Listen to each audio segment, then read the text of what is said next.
Okay, Julie, I think I figured out how to decrease the volume on the alarm. We'll see if that's the case.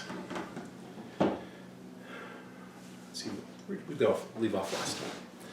Let me check. Okay, so last time we talked about our social identities impressed and naturalized on the flesh, that our appearance is a part of a negotiation, how it is that we negotiate in a particular space who we are and how we are going to be related to. And the phenomenon of cultural integration and disintegration through dress, how it is that we tend to dress like the people that we fit in with, and that sometimes when we wear particular attire in other places, then it creates social disruption, sometimes unintentionally and sometimes hilariously. But likewise, sometimes it can be very, it can have real effects. And sometimes those effects are quite painful. So there was a student of mine who would wear a headscarf every day. And in her cultural background and due to her religious practices, she would wear that headscarf, and her headscarves were always tasteful and lovely and matched her attire quite well. And yet it was meaningful and touching and somewhat heartbreaking when she would sit and talk to us in class about how it is that her wearing a headscarf all the time has, in not inconsistent times, but not constantly, created a source of social disintegration where it marks her as an outsider and an object of intrigue to some, being with whom to relate to others out of curiosity, and yet still to others a threatening object, a threatening being. So that metaphor that I used last time, that sometimes we use, hello big chunk, that sometimes we are wearing the wrong costume to the wrong party. Some people feel like that perpetually, meaning that because of their culture, when they're in another culture, it really marks them apart. And so that is something that I've been very mindful of in my life, is how it is that our attire sets us apart from, as well as integrates us into particular groups. And so I would challenge you to start paying attention to the similarities of what people wear. Like when you wander across campus, for example, there's a surprisingly narrow variety, a variety of clothing that people wear. Now, it may seem that everybody's dressed differently, and of course they are. But you also know that most people dress approximately similar. Jeans, shirts, etc. And the attention people get when they realize that and dress very differently. For example, there was a person with very long rainbow hair and dreads and a short pink miniskirt and white stockings and pink heels. And at first this person got some attention for those that didn't know this person, but then after a while, as people got used to them, then that quit garnering attention in particular ways. But it was neat how it is that some people play with that observation that everybody is dressed similarly, and so they want to negotiate their identities differently by dressing differently. Or other people's identities and backgrounds are different, and therefore their dress reflects that. So meaning that they come from a different language background, different culture, etc. Okay, so why is there so little written on the psychology of fashion? The psychology of clothing, the psychology of style? Because there's really not a lot. It's one of those prosaic phenomena that we tend to overlook. It seems important, it seems effective, and yet there's very little said.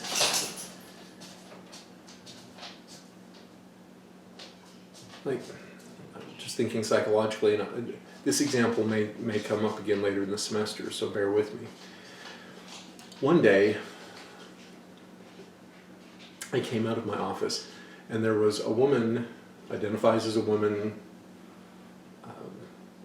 sitting outside my door waiting. And she was not waiting for me, she was waiting for my colleague the next door over. And as I came out of my office, she stood up, and she was wearing a lovely pair of flats, linen pants, silk blouse, all of which matched, all of which were very tasteful. At the same time, though, the fabric that she was wearing from her ankles to her shoulders, well, up to her neck, was very sheer and transparent and translucent. So therefore, I could tell that she wasn't wearing anything underneath her clothing, or her outer layer of clothing, and the shape and size of various usually intimate parts of her anatomy. And so there was a certain physiological reaction I had, and then she asked me where my colleague was, and she and I had a lovely conversation for a minute, and I went about my day. And so I was thinking about this particular, because I was actually on my way to teach this unit last year, and I was thinking about how it is that that particular mode and style of dress, just as much as mine, being in blue jeans and t-shirts, it seems to be worthy of conversation. How it is that we're negotiating in certain spaces in certain ways, and how it is that we're communicating and miscommunicating who we are based on how we dress. So like her attire, it seemed very obvious to me, was not intended to provoke. In fact, I made a comment to her about how well matched her clothing was, and she says, yes, got up this morning and I wanted to look cute, and so I put on this outfit, and it's really helped my self-esteem today. And I thought, good, I'm very glad that she's feeling positive and that she's feeling upbeat. At the same time, though, it wasn't my place at that particular time, being on my way to class, to also ask her about other messages she might be sharing, given that her clothing was transparent and translucent. And so, for me, I'll take responsibility of what I took it as, and that is somebody wearing a cute outfit that matches well. I don't intend to misinterpret that as being about me in any way. So, and I would encourage you all to do that as well. Unless somebody's wearing a t-shirt that says F you and then your name on it, try not to take other people's attire personally. Don't make it about you. Like if you see somebody in a heavy metal attire, punk rock attire, goth attire, or the attire of another culture, I hope you take that as how it is that they are negotiating in that space, and you get to decide how you respond. Likewise, if somebody is dressed in a way that creates a physiological or sexual reaction from you, own that that is happening to you. I would also encourage you to own that that's probably not what they're intending. And so don't make it about you, please.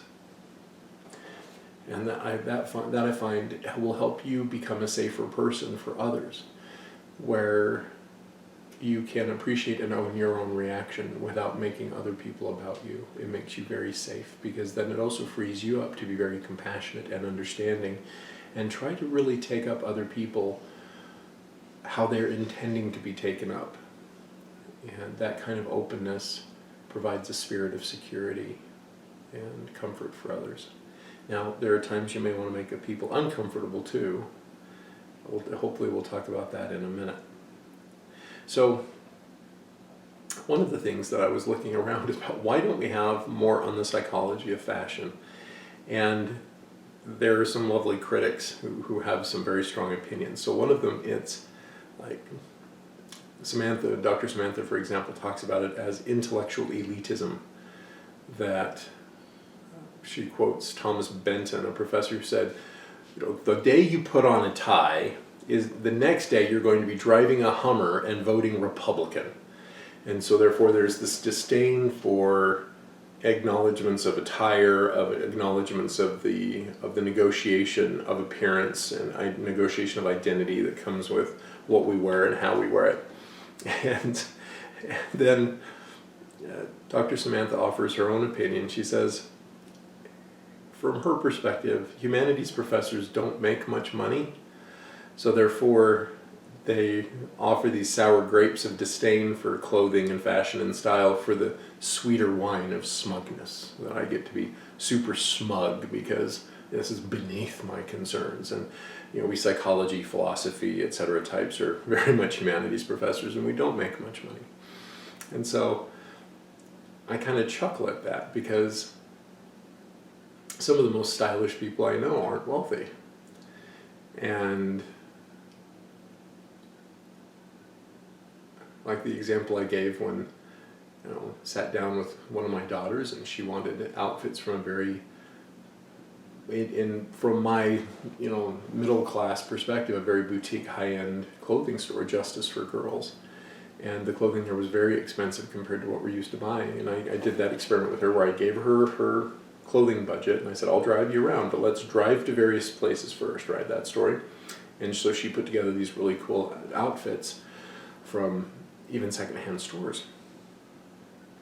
And so I think part of the smugness and part of the intellectual elitism is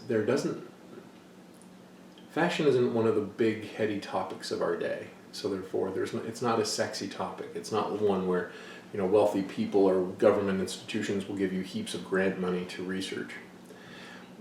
One of the things, though, that you and I know is there's a lot of things that aren't hot topics that are still worthy of investigation and interesting to study.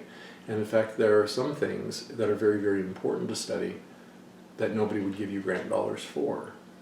So a big chunk, so scroll down to the next slide with me, that's titled "The Person is Political." And there's a woman with red hair and leather and denim.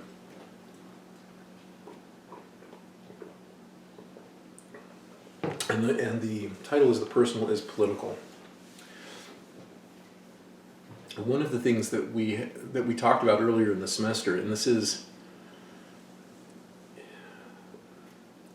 I can't overstate what a big deal this is in terms of a lot of our social problems, is people get wrapped up in identity politics, and we are wrapped up in identity politics in ways where many people aren't aware of it. It's part of the air that they breathe, to the point where when you start pointing out how it is that they are taking up, their identity is contingent upon these other processes and these other factors, it's often quite surprising for them because they're not used to thinking in those particular ways.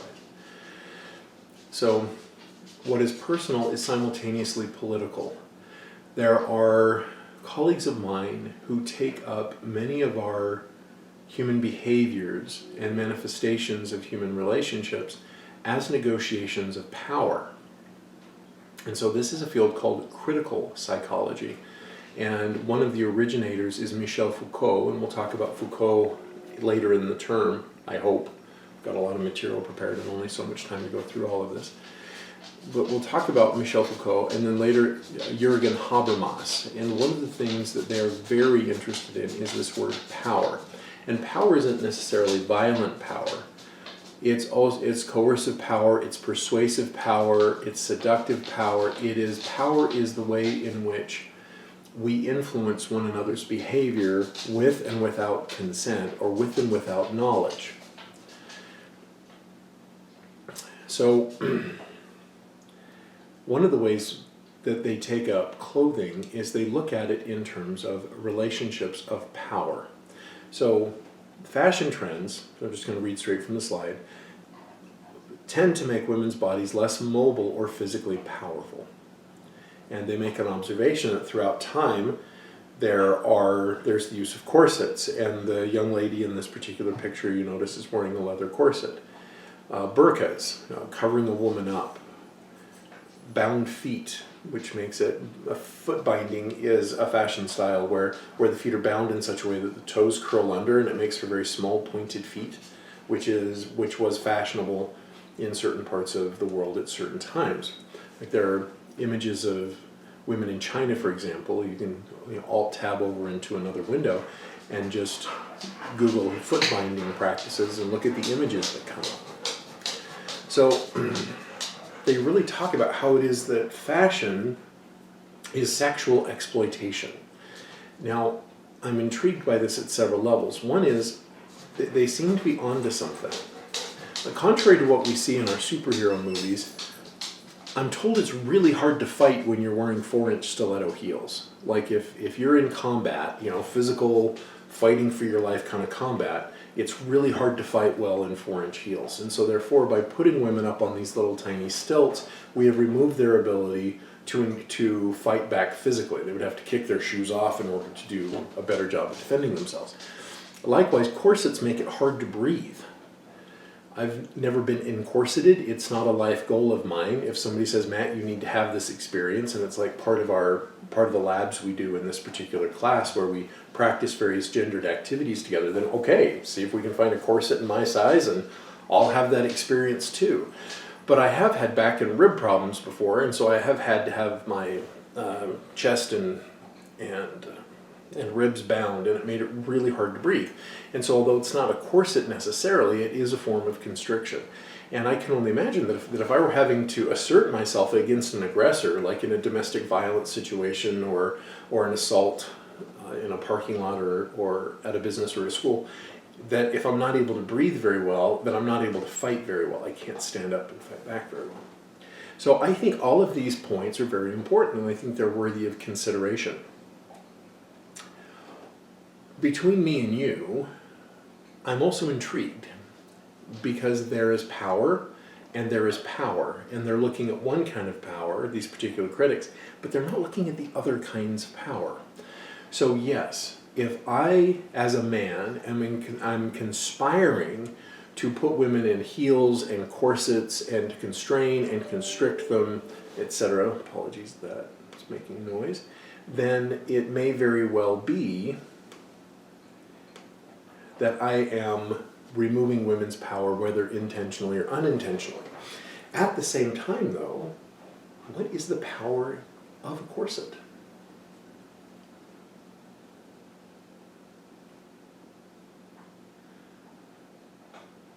What is the power in particular forms of dress?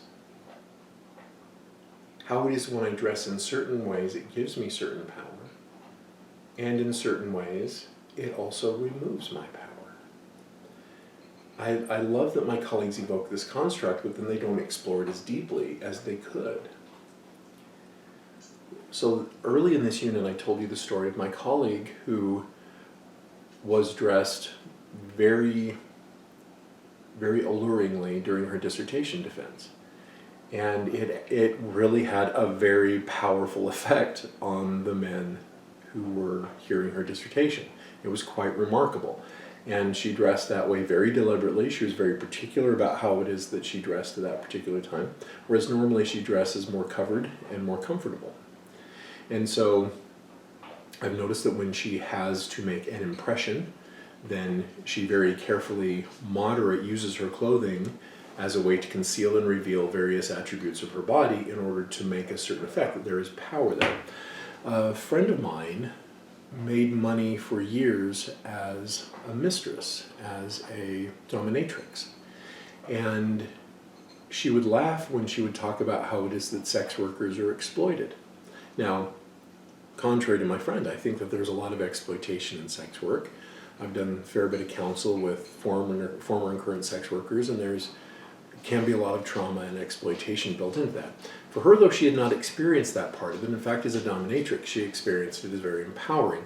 And she could talk about how it is with the right pair of leather pants, the right boots, and the right corset, she could make very powerful money, very powerful men give her lots of money for her to do very little to them. She would just sit in a corner, eat bonbons, and boss them around. You know, that there was this manifestation of power that clothing allowed her to mediate that was very significant to her. It was very empowering for her. She did it for a fair number of years before she retired, and she made a lot more money than I do as a humanities professor. So there are other ways in which we can take a particular form of clothing that may seem very restrictive and very disempowering, and also explore the way in certain contexts, in certain ways, it can be very empowering at the same time. That the power isn't always power taking away. Sometimes it's power being taken up. So I was thinking of they're like nieces and nephews to me, good friends' children. They're at a private school and they have to wear uniforms. And that's a way very much to homogenize people, to help people. The goal is to help people not distinguish one another through clothing, of clicking up, of doing those kinds of things. And of course people do.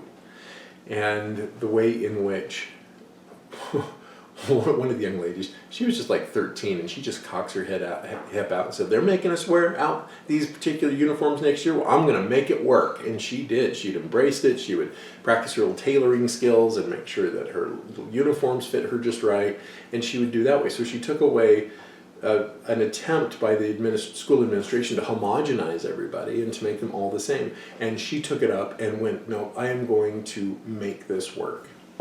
Likewise, in prison, I know, not a strange comparison, in prison, one of the prisons where I worked, the men were given browns. So this picture, they looked almost like scrubs. So brown, baggy, cotton, loose pants, and then brown tunic and black boots. And these boots were so cheap that after you walked in them for a few minutes, the sole would crack wide open right across the balls of the feet. And so as these men were given these uniforms and they were prohibited from wearing any other clothing than the prison browns, they would still find ways to make the prison browns work. Like this particular gang would roll up their pant cuffs slightly more on the right than on the left. You know what I mean? Like they would still take this homogenization of style, homogenization of the negotiation of identity, and they would still find ways to tweak it. The other thing that I really enjoyed is after working there for a period of time, you could tell the wealthy inmates from the poor inmates. And so the wealthy inmates would find ways to, like buy extra candy off of commissary, bribe the laundry people with this extra candy off of commissary, or snacks or soups. And like soups were the biggest currency, and because smoking was not allowed in state and federal facilities when I was working, and it's still not, cup of noodle soups became the currency. Like very wealthy men would have stacks of soups in their cells. And so they would bribe the guys in the laundry with the soups in order to get the freshest, newest tunics put in their pile every day. And so you could begin to tell socioeconomic differences, class differences, gang affiliation differences, even though it seemed like everybody was wearing things exactly the same. That what people were doing is they were taking the disempowering, the identity stripping away of homogenized uniforms and still managing to use these homogeneous seeming attires to still express themselves in this negotiated space. It's really cool how we tend to do that. It's like the more we try to repress human identity, the more and more it finds its expression. So I'm going to save my green tea for dessert, drink more water.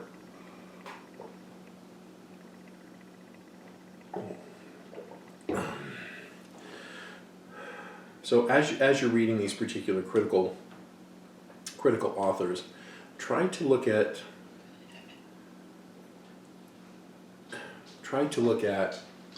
both sides of the issue. Like another one is in terms of power and the fashion industry. One of the reasons why it is argued we don't talk about it very much is fashion, style, etc. has a darker side to it. So if you scroll down to the next slide, there's very well documented exploitation of others for our style and our fashion. And that is deeply morally troublesome. When we find out in like Bangladesh, in India, in China, that there are like 13-year-olds working 12-hour days, 7 days a week for pennies an hour, it really tugs at our heartstrings. And I think this is an issue of justice, and it is worthy of concern. Again, looking at it fourth dimensionally, it's even more troubling, unfortunately. I don't find a lot of comfort sometimes in thinking fourth dimensionally. It keeps us uncertain, necessarily so.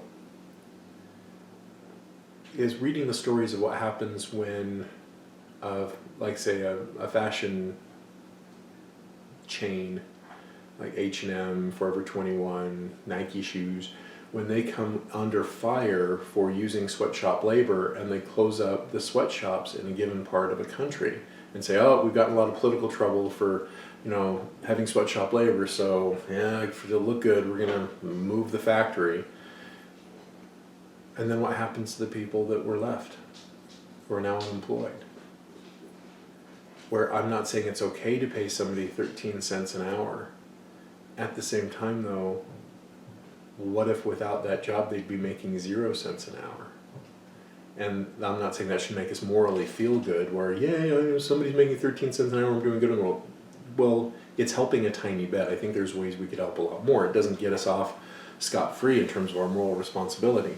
At the same time, though,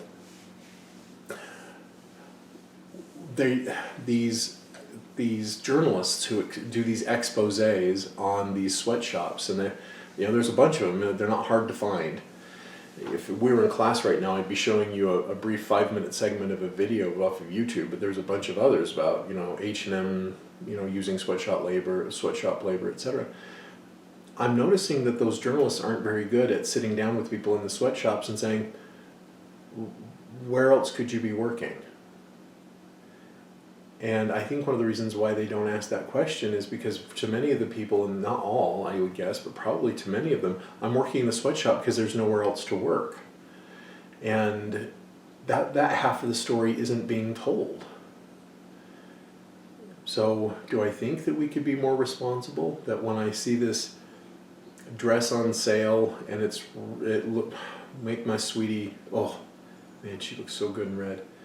And if I get her that particular dress, and the dress is on a screaming sale of $20 when it's normally $40, I get to be convicted of conscience. I get to go, okay, how it is that the fabric alone, like if I were to go to a fabric store, the fabric alone would cost me $60 for this dress. It's normally $40 for them, and they're selling it for $20. How many people are eating less than I do? I'm very well fed. How many people are eating less than I do in order for me to get this very inexpensive dress for my beloved? So I get to ask that question. I get to feel troubled by it. I get to try to find brands and styles where I can be a little bit more certain of how it is that they're made and where they're made and how they're made, that the people are making closer to a living wage in their particular part of the country, in their particular part of the world. But it's not easy to do, because often the provenance, the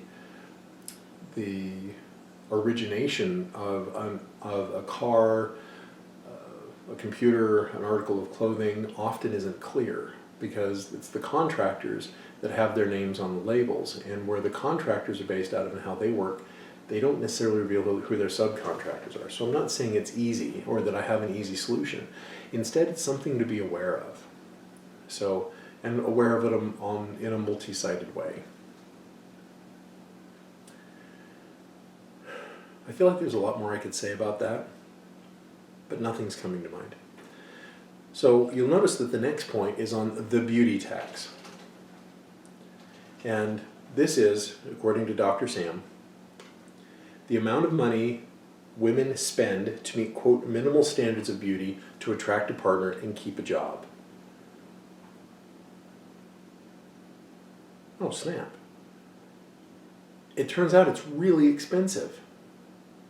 I really enjoy our units when I'm learning about how to put on makeup or, put on a bra. It turns out that my shoulders aren't very flexible, that there's other things, and it's really hard to find a bra in my size.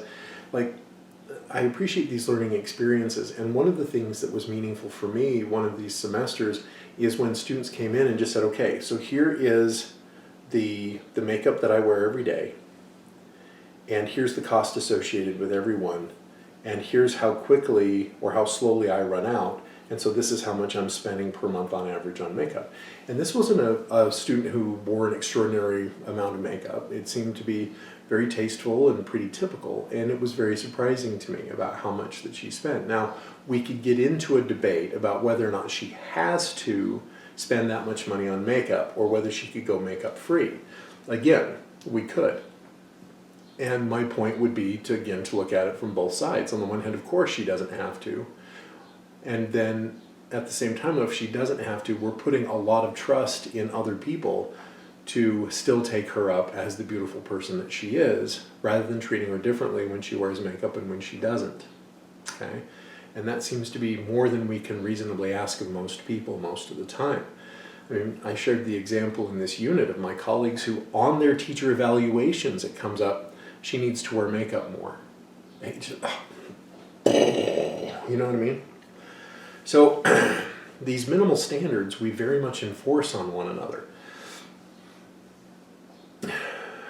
So when we look at expenses for clothing, we find that women's clothing costs more than men's do on average for the same type of articles of clothing. So go to a women's clothing retailer and go to an equivalent socioeconomic level of men's, and you'll find that the men's clothing is significantly cheaper or just a little cheaper. Sometimes they're the same price, and that's lovely. So also in one of our midterm units recently, when we got together and did the gendered workshops, one of our colleagues in class pointed out that basic hygiene products are more expensive for women, that there's a strong menstruation tax in this particular society, where women's hygiene products aren't seen as a basic human right. They're seen as something that women should pay for, and therefore women can be exploited for, right? That I can make money off of the fact somebody else is menstruating by selling her a product, a hygiene product. But I was looking at our budget, and my wife and daughter spend $100 on hair care products a month. I was floored. Now, they both make their own money. They get to do that thing if that's how they want to spend their money. For me, it's a bottle of Head & Shoulders and a jug of conditioner, and I can get them, Costco in these huge cheap containers. Could they do that? Probably. They also probably want their hair nicer than mine.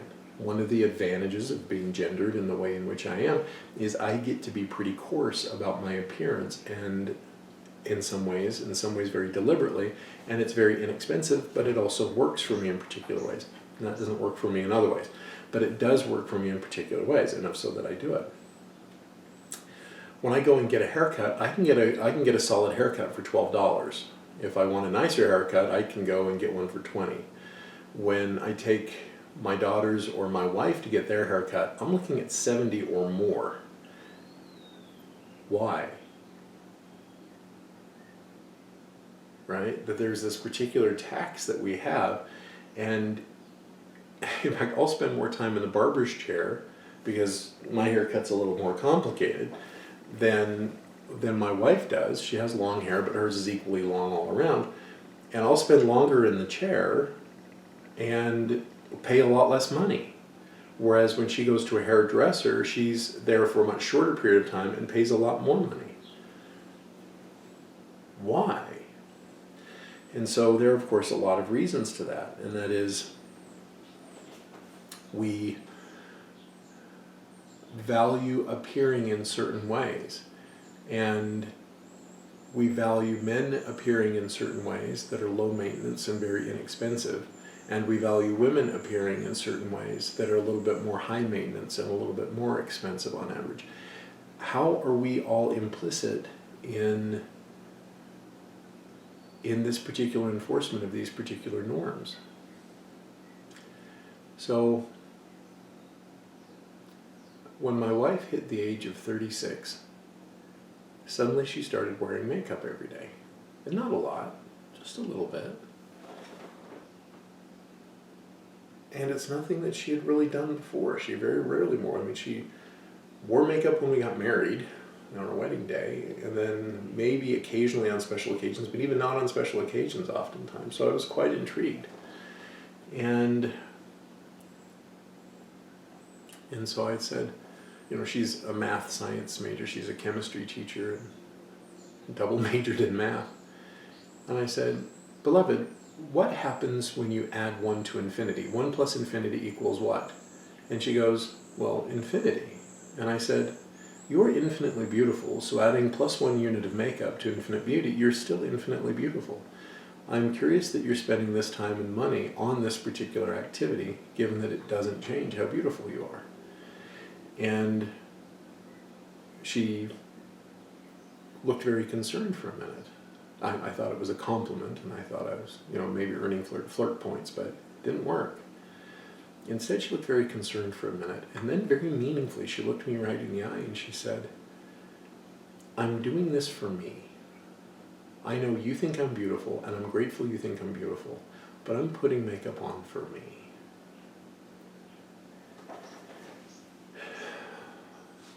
I knew not to press why she needs it. why this is something needful for her to do. I've come to make some observations, though, in fact, things I'd observed before and I've observed again, that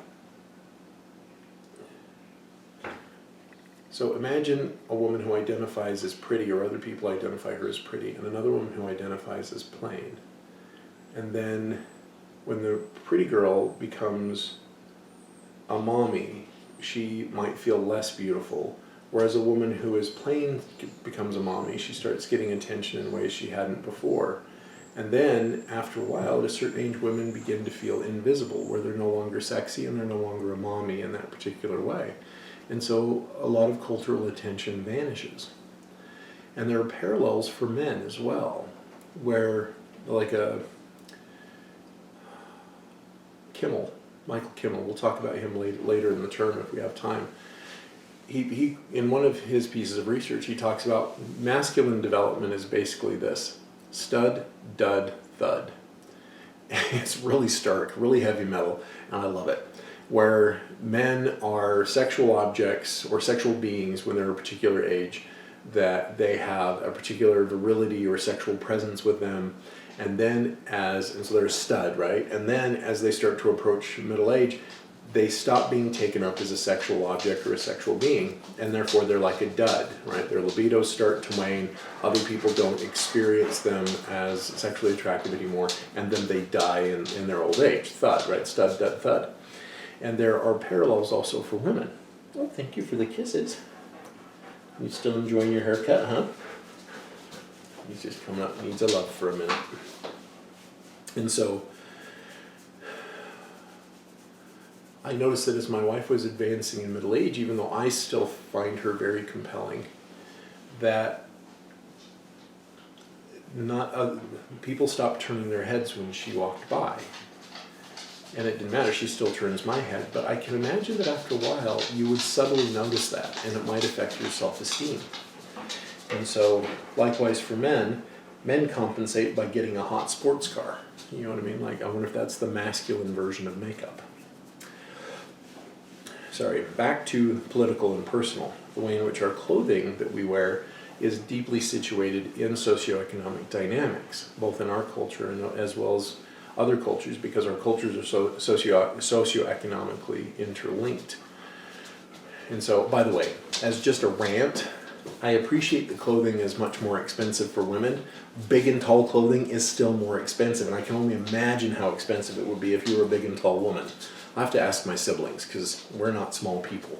But like these t-shirts, if I were a size extra large, these t-shirts would be a third of the cost as they are with me being 3 extra large. And those are plain black t-shirts I buy in bulk, and then my sister letters for me.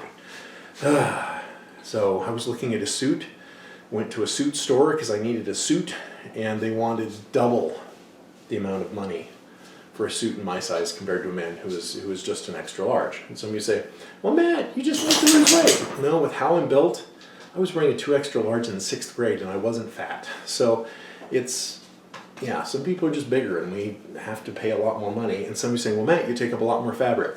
True. But at the same time, it's disproportionate cost for the amount of fabric. It's because not very many people need clothes this size, so therefore they don't make as many, and therefore they can charge a premium because there's so few of us. I have the same problem with shoes. So in reading about these dynamics about power and fashion and psychology, some of my colleagues in this field argue that women should take on a, quote, natural look by eschewing makeup, they should stop shaving, and they should wear loose and comfortable clothing. And that would be good, right? That's them a way for women to take their power back so they can stop being exploited. I think these can be some important and compelling arguments. Some counter-arguments. There's a presumption of sameness amongst all women. The natural look doesn't serve everybody all the time in all the same ways, I'm told. That just like we talked earlier about clothing both conceals and reveals, and it's a way to impression manage in the negotiation of identity. if we tell women that morally they should be wearing baggy clothing and they should stop shaving and should stop wearing makeup, that we're actually empowering in some ways and disempowering in other ways at the same time. So I begin to wonder if maybe a better answer, and I know this is necessarily incomplete, so I'm kind of tentative about this, is for us just appreciating other people and openly and caringly and compassionately relating to them as people. Like my friend who defended her dissertation in a high-cut skirt and a low-cut blouse, how do I experience her as more than a pair of legs and a pair of breasts? How do I experience her as somebody who has particular motivations, particular concerns, a particular subjective experience, reasons why she does what she does, and to value her as a person so much so that what she is wearing is taken up meaningfully as a negotiation rather than just me reacting to what she's wearing viscerally. Likewise, when a young woman and young man were sitting together in class the other day, and both of them stretched like this, and they were joking because they both had equally hairy armpits. And it was a really fun moment, and they were able to bond around it. That's fine, right? That doesn't implicate me. I'm not involved in either of their lives in an intimate way. Instead, I'm involved in their lives as a mentor and somebody who cares about them. So we empower and disempower. At the same time, though, I've got a friend, and she hates shaving her pits because she has very, very coarse underarm hair. And I'm chuckling because another friend of mine's a male model, and he has very coarse underarm hair. And both of them, for personal reasons, the other for professional reasons, have to shave parts of their body they normally wouldn't. And it's harmful, and it's not harmful, it's painful, it's uncomfortable for both of them. And I love, they don't even know each other, but I love hearing their stories and how nearly identical they are. So this one young lady grew her pits out, but then her hair was so coarse under her arms, it started giving her rashes worse than shaving did. And so there are these consequences that we manifest when we tell people how it is that they should appear. And there are some unintended consequences, and that is some people can't appear the way that other people are telling them they should appear. So whether it's the well-meaning people who say, we should empower women and everybody should just wear baggy clothes and be comfortable all the time and forget makeup and forget shaving. Great. For some people that works, and it works really well. I think that that's a lovely thing they can explore. And other people say, it doesn't work for me. There are things that I've noticed people tend to react to about me, so therefore there are ways in which I use makeup and clothing, etc., to renegotiate that space so people can have a more authentic relationship with me. And it's a really strange notion when you read this argument that I can have a more authentic relationship with you by covering myself up in certain ways. That you will look at some surface level things of me if I don't cover them up or change the shape of them and relate to me in that way rather than relating to me in a more authentic way. So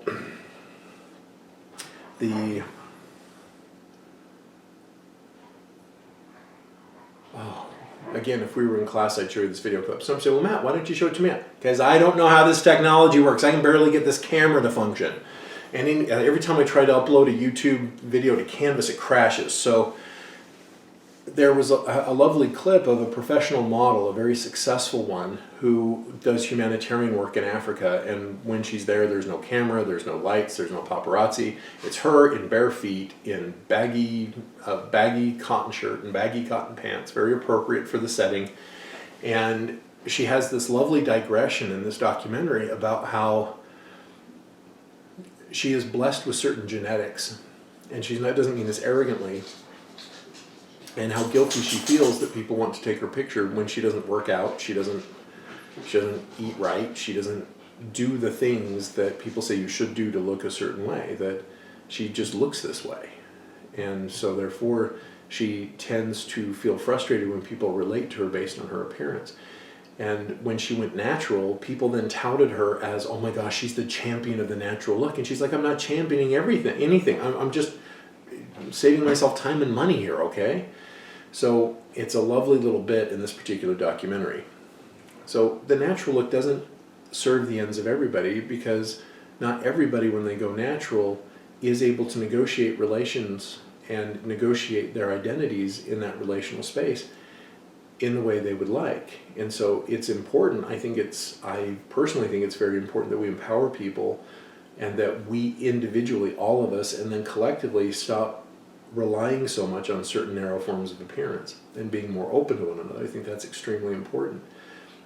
At the same time, though, I also would hold up people's rights to use that, makeup and fashion and style, etc., as a way to negotiate those spaces in a way that is authentic to them. Now, I guess what is on the table now just dawned on me. What I would think of people who are using fashion, style, etc., to really inauthentically, to very much deceive, cover over. I would be a little more troubled about that. I'm having a hard time coming up with any examples in my personal life of people who do that, but I would feel troubled by that. So, Sam Welch. Thank you, Dr. Sam. I don't know that I'll ever get to meet you, but I appreciate your writings and what you do. So if you scroll down to the next slide, you'll see a person sitting in a wheelchair with fishnet stockings, black blouse, lovely gray jacket, and black hat. And so Sam, can I call you Sam? Writes this lovely bit about how in a wheelchair she was treated like a child, that people would often do that, the higher register pitch, the simplified vocabulary, the, treating her like she needed, it's called infantilizing when we treat somebody like an infant or treat them like a little kid. And so as somebody who negotiates with the world in a wheelchair, she felt frustrated that she was being taken up and seen as childish and childlike. And so she started to compensate. She went, okay, how it is that I can assert womanhood into the world. And so very deliberately she started wearing lower cut shirts, fishnet stockings, heels, and dramatically people started treating her as an adult woman. Her colleagues started treating her as an adult woman, her students started treating her as an adult woman, and they started taking her more seriously. Now, I really enjoy this juxtaposition of stories, because what Dr. Welch did is she took her secondary sexual attributes, her lovely legs, her breasts, right? She wore a low-cut shirt. She emphasized, here I am, a grown-up being in a gendered way, in a very particular gendered way, in a way that then spoke that louder than the wheelchair did, metaphorically speaking, right? That made her appearance very obvious and very much using her sense of style to assert herself as a grown-ass woman, okay? Where I'm thinking of what would happen to my female colleagues. I don't know that any of them would sign up for this experiment. But if we were to ask them, if I were to help them choose some outfits, very tasteful, very lovely, but short skirts, fishnet stockings, low-cut blouses, and see how their students' response would change. And I'm very curious. I wonder if it would be, if the students and colleagues would take them up in a manner where they were seen as less competent. So whereas for Dr. Welch, she was taken up as more competent, I'm wondering if my other colleagues might be taken up as less competent. Don't know. That would be a fun experiment. And so I know that in my own experience, there was oh boy, it's been some years ago, but a student and I had a double dog dare. He had read a book called A Year of Living Biblically, where a journalist and somewhat of a comedian read the Bible and followed the precepts of the Old Testament very literally for a whole year in terms of the clothing he wore, the food he ate and didn't eat, the number of steps he took on Sunday. Like he did Deuteronomy full blast, and talked about how it is that other people changed their relationships with him based on his attire alone.